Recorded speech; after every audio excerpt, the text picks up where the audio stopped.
So the next speaker is Kristin. She also came from Berlin to to help us make this conference exciting by bringing up some new knowledge to us. So I think this is a very interesting topic in the sense that it's a bit shifted from what we saw up until now. So Kristin is working also as a front-end developer and with a Berlin startup called Home2Go. Maybe it's very big now to say startup, but... And ready? Round of applause. Woo! Okay. So thank you very much for the introduction, Janet, and thank you very much for the invite to Sofia. I just learned I don't have notes, but that makes it even more spontaneous. So, my name is Kristin Baumann, and I design with React. So this has not always been the case. I started out pretty straightforward with a university degree in computer science, and then I specialized a bit more in the visual area. So I started working in a dev team to create data visualizations, and then later on I created a bit more general stuff and became a general senior front-end dev. So all this time it was about front-end code and release cycles, and next month is the launch, we really have to get ready. This was super cool, but by coincidence I got the chance to do something quite different. So last year I moved back to my home country, Germany, before I was living abroad, and I started working in a design team in Berlin. So I work in a design team of Home2Go. That's a company that's doing like a meta search engine for vacation rentals. And what I do there is prototyping.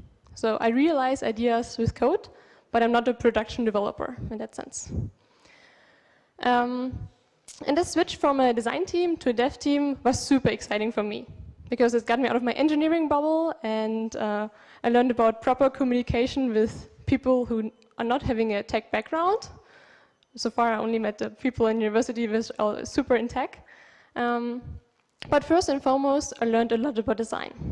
And today I want to show you how you can combine coding and design, especially like React code, and what exciting implications this can have. But first of all, I want to say a few words about design, because everyone has a bit different definition of it. And for the question, what is design, what could be a better answer than a quote from Steve Jobs? So he said, design is not just what it looks like and feels like, design is how it works. And I think this summarizes very well that in contrast to the more shallow cliche, design is more than deciding whether the button is blue or green, or it has rounded corners, or large font size or small. These are all design decisions, but they're not all what design is about. So it's more about understanding the whole context and concept, and then optimizing this principle for a specific use case. What is the problem that the user has? And then creating the best possible usability. To achieve such a super good usability, you can apply one method that is called design thinking. I know it's a huge buzzword, at least in the design community, but I really learned for myself that it can help to decide to not only do something, but to do the right things to solve a problem. That's why I want to quickly mention the steps, and then later we see where the prototyping I do comes into play. So in design thinking, there are different variations of this, but that's a different definition from Billy Lois. We start out with understanding. So what is actually the problem? I think this is pretty straightforward. And then we go into the next step, in the green one, observing. What are users currently doing? What's the problem? What do they understand? What is confusing? And we try to get the point of view of the user and the mental model. And then we go on and brainstorm. What could be possible solutions for this problem? How could we solve this challenge, actually? And then the fun part starts, prototyping. So you pick your most promising solutions or ideas, and you prototype them in some way. So how can we create these solutions? And then you test them. Hopefully, when you test them, you find out you still have a problem, but it's way smaller than in the beginning, and then you continue to iterate. You can also skip a step, or one step is way longer than the other, but this is like a continuous thing, and also not very rigid. Okay, but this is very abstract, so what are a few real tangible deliverables from this? So for understanding and observing, what we are doing at Home2Go is like we draw diagrams to think about the user flow, so which pages are actually in the flow, and we conduct usability tests. So we invite people into the office and we ask them how they would use this product. This can give you really good insights. But then here on the right side, that's what I call the fun part, is what are actual deliverables from prototyping. So we can create wireframes. These are like static images where you see the placement of elements on the page. There's no visual fine-tuning, it's more like a drawing in a box, could be on a whiteboard. Then you can create mockups. These are static images. So they have the same principle like wireframes, but they have visual fine-tuning. And these ones you can create with Sketch. Who of you knows the graphic tool Sketch? And who of you uses this tool? A few hands, cool. Nice. So what you can also do with Sketch is that you, also for those of you who don't know Sketch, it's very similar to Photoshop.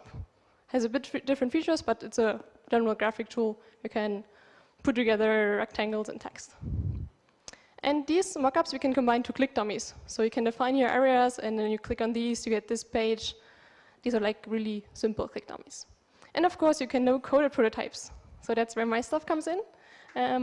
I code prototypes either with only HTML, if it's a very simple one, or vanilla JavaScript, or if it's more dynamic, with React, obviously. And for that, I use a custom version of Create React app. Every time I have to pull up a new prototype, just very frequently, because you have to throw away prototypes, I pull up Create React app and then get going again. So on the one hand, we have code. On the other hand, we have this graphic tool Sketch. And also, like, the people who use these tools are a bit different, I would say. You know? So designers mostly cannot code. But luckily, we now have a way to combine these two different things. So in April last year, Airbnb released something called React Sketchup. Who of you knows that? Oh, quite some. And who of you has used it? No one. Interesting, cool. That's a good thing, then you can learn today how it is working. So what you can do there is you can write React components and you can render them into Sketch. So instead of rendering to a DOM or to a native app, you render into a Sketch page. And I want to quickly, let's see how the live demo goes, show you how this looks like. So let's first have a look at Sketch itself. So that's how Sketch looks like when you open it. And what you mostly do is like you create a drawing board, you create a rectangle, and then you have some super nice text. Yeah. Hello, react-not-a-conf. So that's pretty much all you do. And mostly what designers do is they export it here on the right, and then you have an image. And that gets sent or however use it in Envision to the devs. Okay, so let's remove that. So this is what we want to create with React Sketchup. And I created a tool that I call the React Sketchup Starter Kit. It includes the minimal setup that you need to get such a project running. It's really small. And what you can do there is you can run npm run render. And when it works, I don't have internet.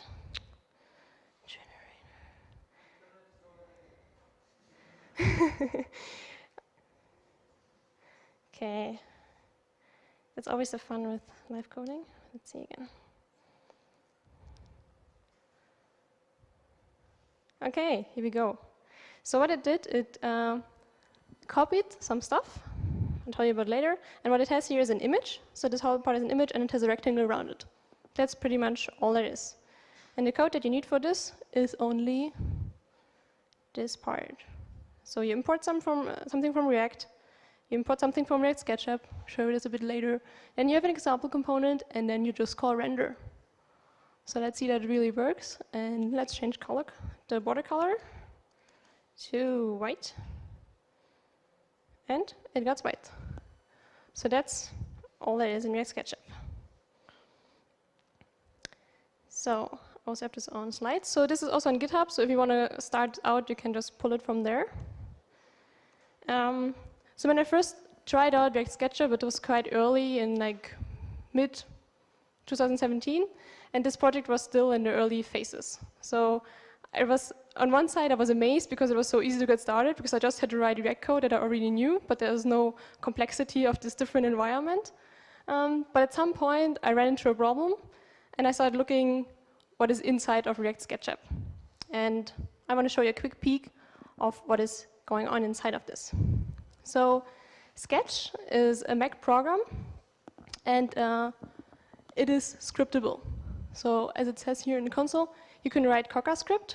CocoaScript is built on top of Apple's JavaScript core. So when you write scripts for Sketch, it's actually somehow JavaScript. So this is one example console. So you can test out the Sketch API, which is not very well documented, by the way, in my opinion. And all the thing it does here is render a text layer with Hello Sketch in font size 42. That's all there is. Luckily, Sketch is also properly scriptable with plugins. So the same thing that we just saw, I saved into a plugin format, and now I can run it from the menu bar.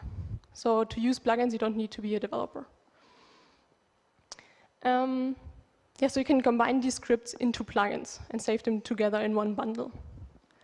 These plugins, they have this structure here on the right. So you actually have only 2 files for this minimal plugin. You know? Of course, these can blow up like crazy, but the minimal part is only 2 files.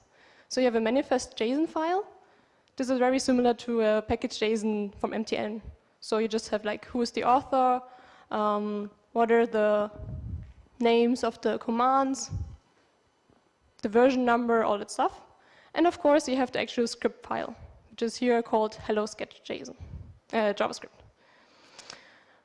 So let's have a look at the example I just showed you.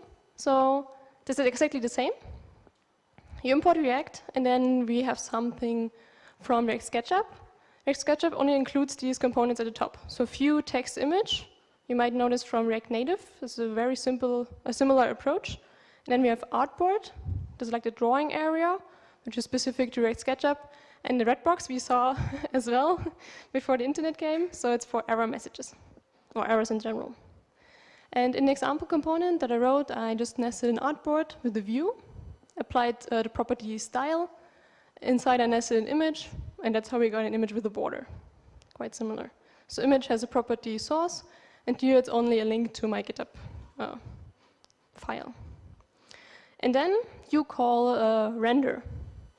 So here, down in the bottom, you can also do this. You have the example component, but instead of rendering to the DOM, here you put in the current page of Sketch. So now that's where the magic happens. So that happens when these steps happen when you call render in React Sketchup. So the first thing is that from our React component, we transform it into a JSON tree with the React elements. So we know which component type, like is it a view or an image, and stuff like properties and children. But then we run into a problem that in React, or in React Sketchup, you can use Flexbox, which is super convenient in my opinion, but Sketch has no idea about this. So in Sketch you have X and Y and width and height, and you position it in this way, and there's no relation to the parent whatsoever. It would be super cool if someone would code this, but so far it's not in there. So we use the Yoga layout engine and compute these very specific values to the JSON tree. So in the second step, it's the same thing, same JSON tree, but with these X, Y, width, height properties. And then, of course, we have different components, which have different styling, so we call the custom renderer per the type. And then we have an even bigger JSON tree and include the Sketch properties. Okay, so now we have such a big file with Sketch definitions. And luckily, there is a module called Sketchup JSON plugin. And what this puts out is a native Sketch object. So this microphone is moving so fast. So this plugin returns native Sketch object, which means that this is already a CocoaScript. So you don't need to worry about it. You just plug in your JSON object, and that is what this returns. Super useful. Okay, so now we have this file, but we still don't have this structure that I showed earlier. So the last step is actually pretty fast. There's a tool called Sketch Plugin Manager, and it's a utility to create, bundle, and publish these Sketch plugins. And the same thing we can use for React Sketchup, or it is used. So what it does, it copies the manifest file from your source code, and it generates the script like described in the step before. And then that's what I just did. So it copies the stuff, it builds the script, and then it automatically runs the plugin. So you don't need to select it from the menu, but just runs automatically. And so we have this folder structure. So you might already have wondered, why should I do this? I'm not a designer. Why is this useful? Has anyone any idea where we could apply this? Got some? No idea? Rado? Yeah, exactly. That's exactly the first thing I want to show. So the reason why React Sketchup was initially created by Airbnb was a problem with their design system. So who knows or uses design systems in any kind of way? Is it easy? Is it a struggle? Good? Bad? So la la? Okay. Yeah, so design system, they include the definitions of a specific style for a product. So typography, like font sizes, which font, face, colors, dimensions, spacing, and of course components. Yeah, how does the button look like? What is the border radius and stuff like this? So the problem with design systems is the maintainability. So when you want to update the design system, and a design system is a living thing, so the components update, you create new components, then you need to update also the sketch templates, because your designers, they need to work on the most current things. But also these new ideas, hey, we changed the border radius of the button from 5 to 20, they need to be reflected in all these other things as well. And this is where the system gets easily out of sync for a large corporation, but even for a small one, because the teams cannot do it at the same time. So for Airbnb, they added React Sketchup in this step here. So they automated the process of creating the sketch files for their design system. They also have a bit more recent project on design system, which is called Luna. I marked it here at the top. And this is a project where they even go a step further to create a design system and to create all these things from the design system. But it's still not in production, so let's see. Well, it's at least not published, I don't know. So a second use case I want to show is data. What is your biggest concern when you work with designers? I heard what is the enemy of the developer? It's the designer. They just don't get it? A little bit only? Okay. So designers, they design with just one sample of the data. So they have example data from the developer when it works good, but they cannot reflect all their data points. So the design might fail because the text is, instead of only 10 characters, it's 200 characters, so it just doesn't fit in a view, and you have to go back and talk to them. Or instead of planning only to show 3 items, we suddenly have 100 items, so we just need a different design. So React Sketchup can help us here, because we can design with real data. We can connect React with a file only, or with a traditional API or GraphQL, and we can pull real data in. And so we can create designs that can actually work in a real implementation. Let's have a look here. That's one example from the documentation of React Sketchup, and it uses the Google Maps map generator here at the top, and it connects to the Foursquare API. So we have here a city and a query, so Taqueria, and here we show the items and the map for that. And we can change that to coffee and park, of course in Berlin, and then we see that the items updated and also the markers updated. So for one example, the markers were really close together, so we might think of clustering them and showing a number, how many markers are there. And for a different example, here it's quite evenly distributed, we might not need this. So we make decisions depending on how the data looks like. One other example is one from my own work. So at Home2Go, we are live in 17 countries, I think. So we also have 2 apps. So that means we are also live in the App Store in many different languages. So you can count 2 app stores, 5 to 6 images per store, times 10 languages. That's how many images we needed to create every time the app updated.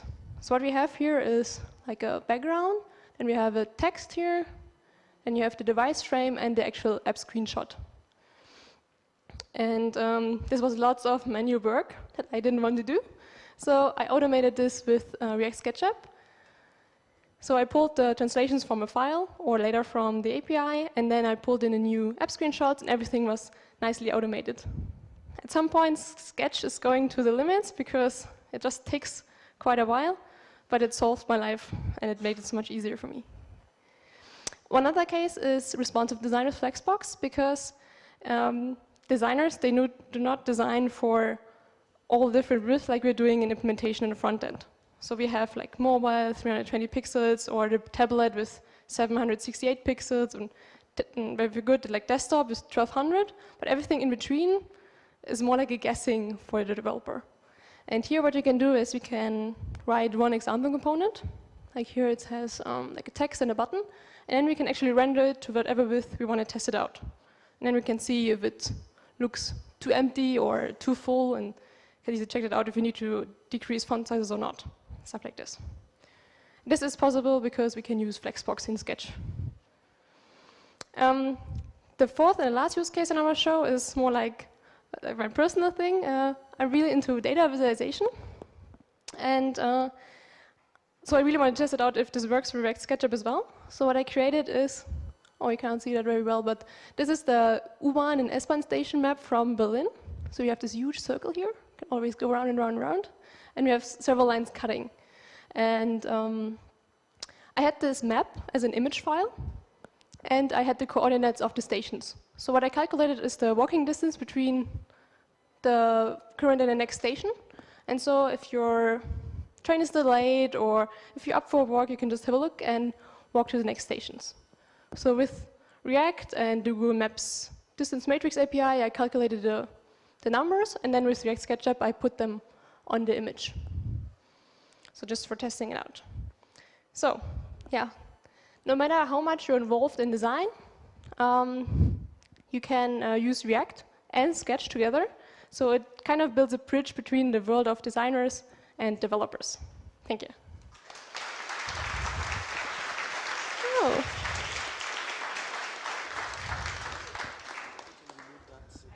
Yeah, it does not work really. Yeah, I'm really sorry about it. This was the first talk that I completely understood end to end.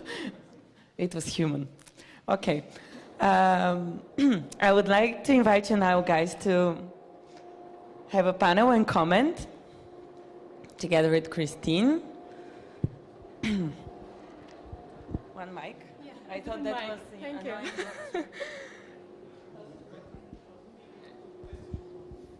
You want to start with question? Yeah, maybe. Yeah, go for it. Are you ready? So I really liked the talk. It was really good, and I liked also that he put a lot of the applications into it, because Airbnb didn't make that very obvious when they released it, and maybe also because he said the documentation is not that great. And my question is, so React Sketchup allows you to write sketch files from code. So there are probably developers writing these components, and I imagine like the holy grail would be that one would teach designers how to build these, and so that they can build these tools for themselves. Have you done any I don't know, teaching or something with designers, or were they interested when they saw this? Like, can you talk about that?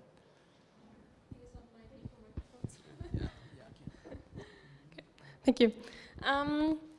So yes, you need to understand the code to actually use React Sketchup. That's the idea. There are many like improvements to also go the other way around, because that's a very common request from designers to like design and then get the code.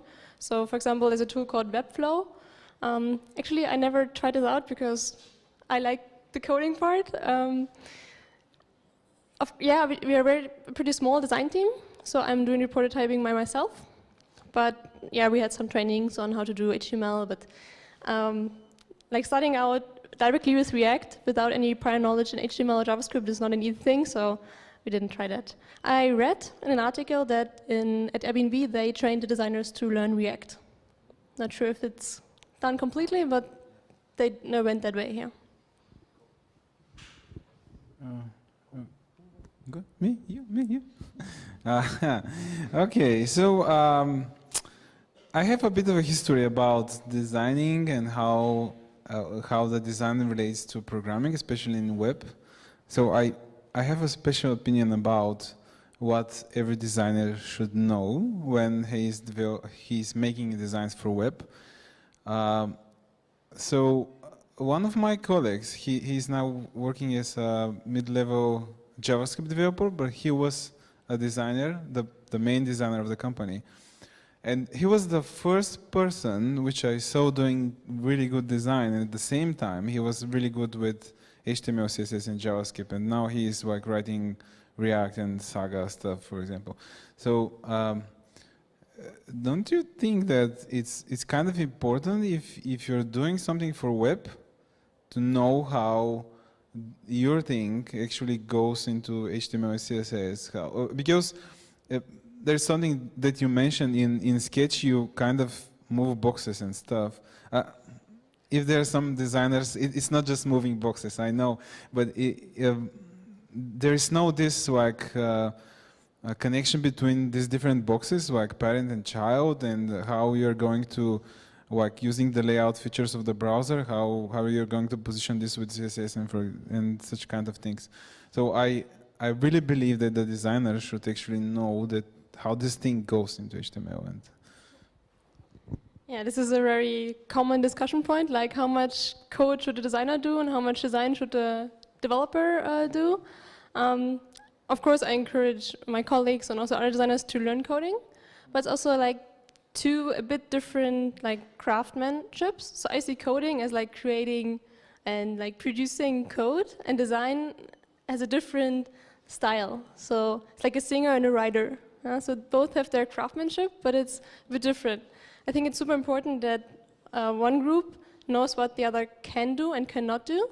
So I also encourage developers to go and sit with the designer directly and see where the ideas come from and why is the design like this and not like this. And so there's quite some resentment between designers and developers, I think, in quite a few companies. So if the connection is very close, or at least they understand quite well what the other person is doing, this helps a lot in producing good and usable products, both from design and development.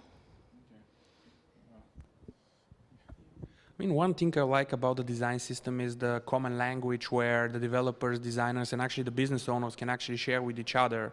And I really like that in your talk you mentioned that it's a living thing and it's not something which is done once, set in stone, and we are done with it.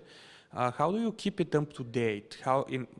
At the place you work, how do you, like you said, you do prototypes, and based on those prototypes, I can imagine like you involved your design system or the design system you use, or stuff like that. Yeah, so our design system is like only on a design side right now. So we have a sketch library, which includes these different parts like buttons and forms. So when we create new designs, we just pull it in, and you can just select it from the menu bar and plug it in and then move it to the right rectangle. On the code side, we have a React storybook, and there are also our components. But right now, these two parts are not connected. So when we create a new component or change a component in the design, we have to ping the developer so we actually get something moving. So this maintainability between design and development we didn't fix so far. Everything is about communication, and also I think the versioning and naming is where the two worlds connect to each other. We talked about this on the flight here. It's not like many companies are going this direction, but so far I haven't met any companies who figured out how to connect this in a usable way for designers with a design mentality and developers with a coding mentality. If anyone is here who figured it out, I would be so happy to know how. Yeah, I have seen the same thing. You have built a design system from the sketch part and one from the code, and the code part starts changing, then the design part starts changing, and syncing between those is a very interesting communication problem. And maybe like exporting to Sketch back and forth with React can actually help it, because you can actually put it in over CI at one point and make sure that every change actually is applicable. Yeah. Any questions from the audience, by the way? Okay, I wouldn't run now. That would be so nice. Thank you, guys. There's one. Okay. No, please. No, no, no, no. I will do it. Come on.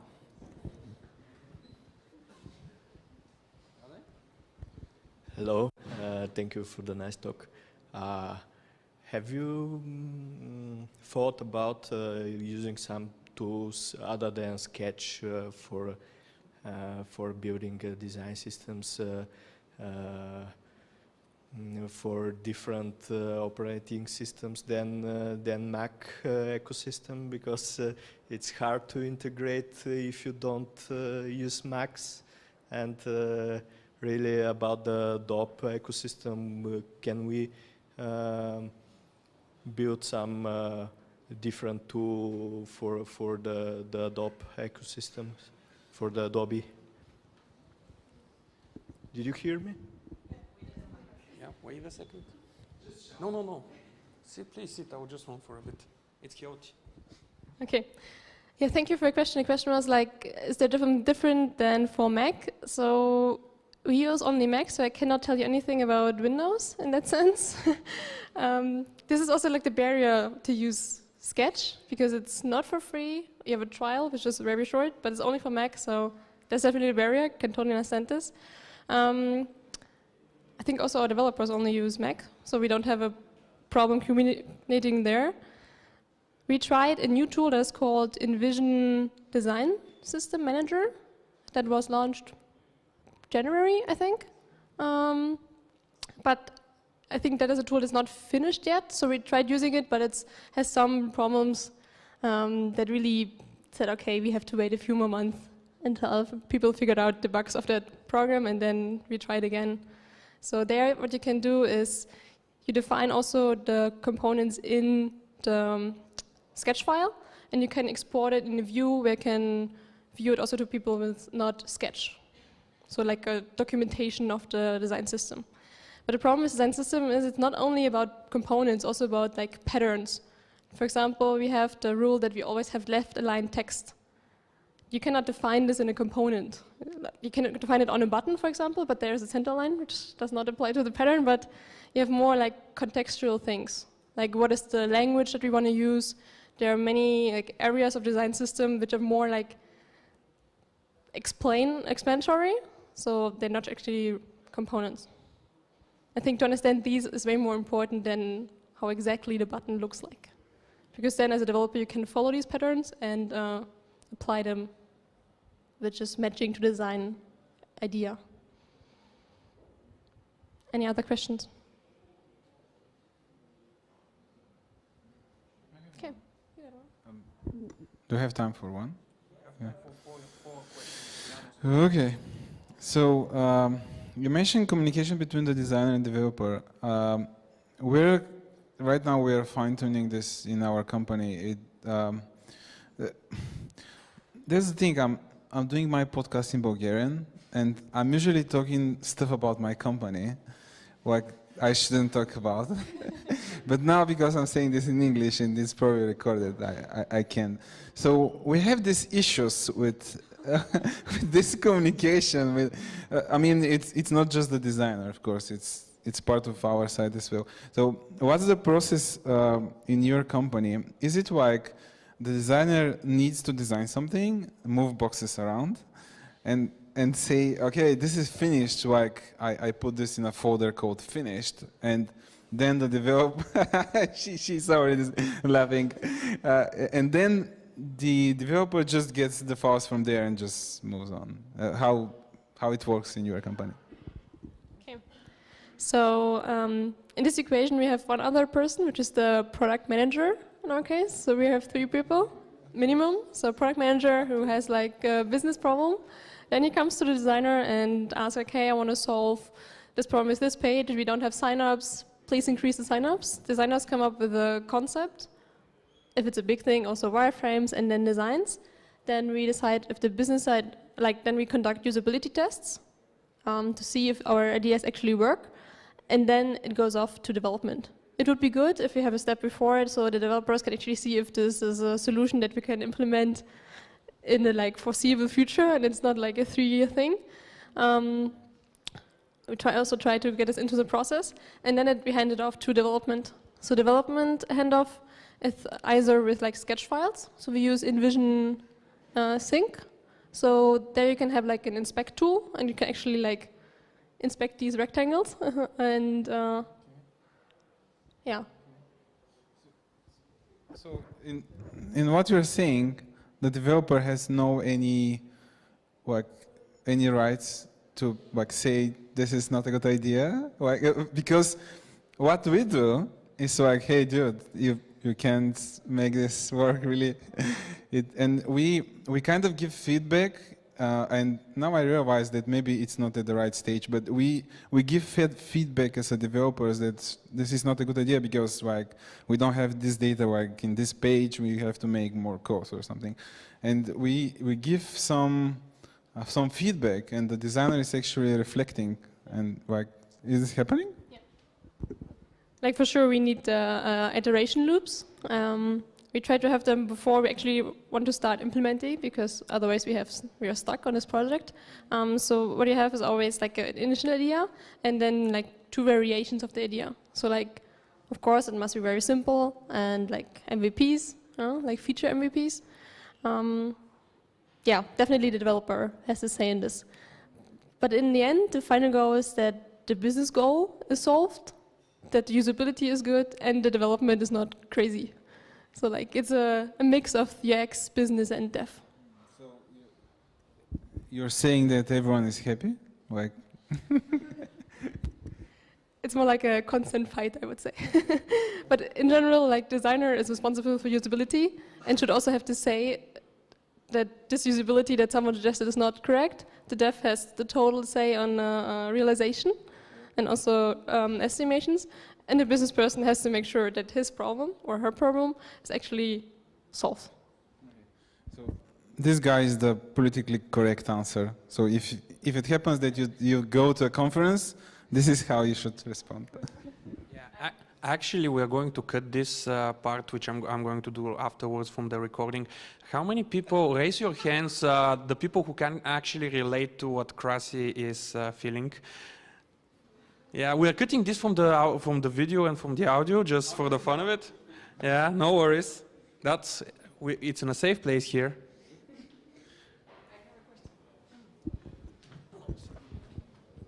Okay. So on the same topic, because I also relate to it, I work in product, so my biggest challenge is how to sync between developers, designers, UX, UI. Everyone has a different opinion. And the setup in the company I work with, it's like this, you are dealing with all these stakeholders. What do you think about the concept of having UX designers and everyone in the Scrum team? So not, someone up front in the chain, but someone together with the developers, and you have to solve this together, considering all the issues, not one by one, because it looks like waterfall otherwise. Yeah, so far I noticed 2 different setups. In my company, we have the setup that we have 3 designers and we have 80 developers, and about 20 UI-related developers. So this means we don't have these feature teams. That's the other approach, that you have one front end, one back end, one designer. This is a very powerful approach, but for the actual feature. But you need more synchronization between the designers and also between developers, of course, to stay in the same mindset and ideas. So I think it's about communication. You need to communicate about the stuff and how it's going. And I like the German way of really direct stuff. This is shit, we cannot do this. So this solves all this iterating and forwards and backwards. I think also the mindset that you start with the most simple approach that you can have. So you don't create something huge and it needs to be animated and to have a realistic designer, something. Yeah.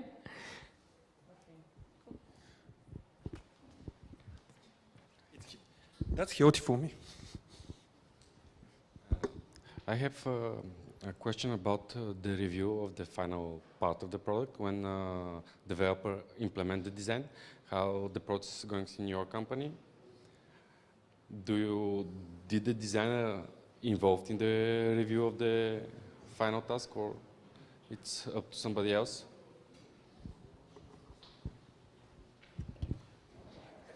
Okay. Yeah, No. Okay. Really not my David microphones, but okay. So the question was about the feedback from the designer after the development, right? So, as I said before, the relation between designers and developers is quite different. So we still try to give feedback on every UI-related part, and this is very important. So first, our design system is not completely integrated, as I said before, so we have to make sure that all designs that get implemented are going in this direction, so we can do a consistent front end. Yeah? Every developer has some kind of own interpretation, which is totally normal, and design has to take care that everything goes in the same direction. One example on this topic is a project that I did beginning of the year. It was about colors. So we figured out we had 80 different color shades, I think, and about like 30 greens. Yeah? And this was the reason because in the browser you have this color picker tool thing. Do you know that? And when you pick, it's not exactly the same. So when you hit a pixel, which is more like at the border of the shape, then it might be a different code. Yeah? So for this consistency, we check now every color to actually stay in our 5-color system grid thing. So this feedback rounds make sure that this consistency stays and is not gone in a few months. So yes, we do feedback rounds with designers. Sometimes very long ones, sometimes shorter ones. I think it's a good learning process also. Also for the designer from, hey, like this is really hard to implement, next time we should not design it like this. So now that I had for a few months, or like quite a year, this aside from the design team, I can really feel about, hey, you can have so many crazy ideas, but you actually need something that is easy to implement. Cool. Anyone? Okay, then we can go to the break. Thank you, guys.